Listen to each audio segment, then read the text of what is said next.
ఇది బ్యానర్ ఐటమ్గా ఉండాలి. మామూలుగా అయితే విశాఖ ఉక్కు ఆంధ్రుల హక్కు, ఇది ఈరోజు ఆంధ్రులకు ఆ హక్కు లేకుండా పూర్తిగా కూడా ప్రైవేటు వాళ్ళకి ఆ హక్కులు కల్పిస్తూ ఈ కూటమి ప్రభుత్వం తీసుకుంటున్నటువంటి నిర్ణయం. విశాఖ ఉక్కుని పార్టులుగా విడదీసి అమ్మేస్తా ఉన్నారు, విడగొట్టి అమ్మేస్తా ఉన్నారు విశాఖ ఉక్కుని. దానిలో భాగంగా ఒకే రోజు 34 విభాగాల ప్రైవేటీకరణ. విశాఖ స్టీల్ తాజా నోటిఫికేషన్ జారీ. విశాఖ ఉక్కు కర్మాగారాన్ని పూర్తి స్థాయిలో ప్రైవేటీకరించే దిశగా అడుగులు పడుతున్నాయి. ఏదైతే కర్మాగారాన్ని రక్షిస్తామని యాజమాన్యం ఒకవైపు ప్రకటనలు చేస్తూనే, యాజమాన్యం కాదు ప్రకటనలు చేస్తుంది, ప్రభుత్వం ప్రకటనలు చేయాలి.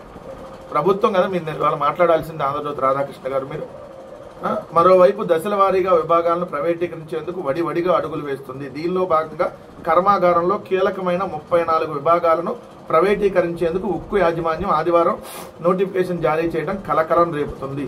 ఉక్కు యాజమాన్యం ఏంటి ఇక్కడ? ఇది ఎవరిది? కేంద్ర ప్రభుత్వం కదా, కేంద్ర ప్రభుత్వానికి సంబంధించినటువంటి కదా. కేంద్ర ప్రభుత్వం ప్రైవేటీకరణ చేస్తుందని రాయట్లా, కూటమి ప్రభుత్వం ప్రైవేటీకరణ చేస్తుందని రాయట్లా. ఎంత తెలివిగా చూడండి. విశాఖ ఉక్కు యాజమాన్యం ప్రైవేటీకరణ చేస్తుందంట, ప్రభుత్వానికి సంబంధం లేదంట. ఈ వ్యవహారంపై కార్మికులు ఆగ్రహం వ్యక్తం చేస్తున్నారు. కర్మాగారం విషయంలో యాజమాన్యం గోప్యత పాటిస్తూ రోజుకో నిర్ణయం తీసుకుంటుందని అంటున్నారు. మరోవైపు ప్లాంట్ను ప్రైవేటీకరించేందుకు కేంద్రం ప్రకటన జారీ చేసిన నాటి నుంచి ఇప్పటి వరకు కర్మాగారంలో విభిన్న పరిస్థితులు నెలకొంటున్నాయి. తాజాగా ఒకేసారి 34 విభాగాలను ప్రైవేటీకరించేందుకు ప్రకటన విడుదల చేసింది అని చెప్పి వెయిటెడ్ని ప్రైవేటీకరణ చేస్తున్నారు, వాటికి సంబంధించి ఇచ్చింది. దీనికి కేంద్ర ప్రభుత్వంతో సంబంధం లేదు. బూతుజోతి వార్తలు చూడండి. ప్రైవేటీకరిస్తుంటే చంద్రబాబు నాయుడు ఏ గుడ్డిగాడికి పళ్ళు దోమవుతున్నాడు, పవన్ కళ్యాణ్ ఏ గుడ్డిగాడికి పళ్ళు దోమవుతున్నాడని రాయరు వీళ్ళు. కేంద్ర ప్రభుత్వం విశాఖ స్టీల్ని పార్టులుగా అమ్మేస్తా ఉంటే అసలు దాని గురించి అసలు న్యూస్ రాయరు.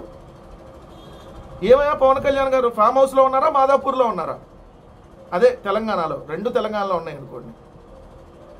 విశాఖ ఉక్కుని పార్టులుగా అమ్ముతుంటే ఏం చేస్తున్నారు? ఏ సినిమా షూటింగ్లో ఉన్నారు, లేదంటే ఏ ఫామ్ హౌస్లో ఉన్నారు, ఎక్కడ ఇంట్లో ఉన్నారు? ఏమయ్యా చంద్రబాబు నాయుడు గారు ఏం చేస్తున్నారు? మీరు 164 మంది ఉన్నారు, 21 మంది ఎంపీలు ఉన్నారు,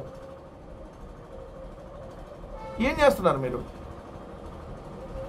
ఒక్కళ్ళు దీని మీద మాట్లాడేటటువంటి పరిస్థితి లేదు. ఎందుకంటే విశాఖపట్నం స్టీల్ ప్లాంట్ని ప్రైవేటీకరణ చేయటం ఈ కూటమి ప్రభుత్వానికి ఇష్టం కాబట్టి, వీళ్ళు అన్నిటినీ ప్రైవేటు వాళ్ళకి అమ్మటం వీళ్ళకి ఇష్టం కాబట్టి, 99 పైసలకి భూముల నుంచి లుల్లుకి విజయవాడ బస్టాండ్లో అమ్మేయటం దగ్గర నుంచి అన్నిటికీ వీళ్ళకి ఇష్టం కాబట్టి ఇది కూడా ప్రైవేటీకరణ చేయడం వాళ్ళకి ఇష్టం. విశాఖ ఉక్కు ప్రైవేటీకరణ అయిపోయినట్టే, ఇంకా దీన్ని ఎవ్వరూ కూడా ఆపలేరు అనేది వీళ్ళు క్లియర్గా 34 విభాగాలకు ఒకేసారి నోటిఫికేషన్ ఇచ్చారంటే పార్టులుగా విడగొట్టి ప్రైవేట్ పరం చేస్తున్నారు ఒకేసారి కాకుండా అనేది క్లియర్గా ఇక్కడ అర్థమవుతా ఉంది.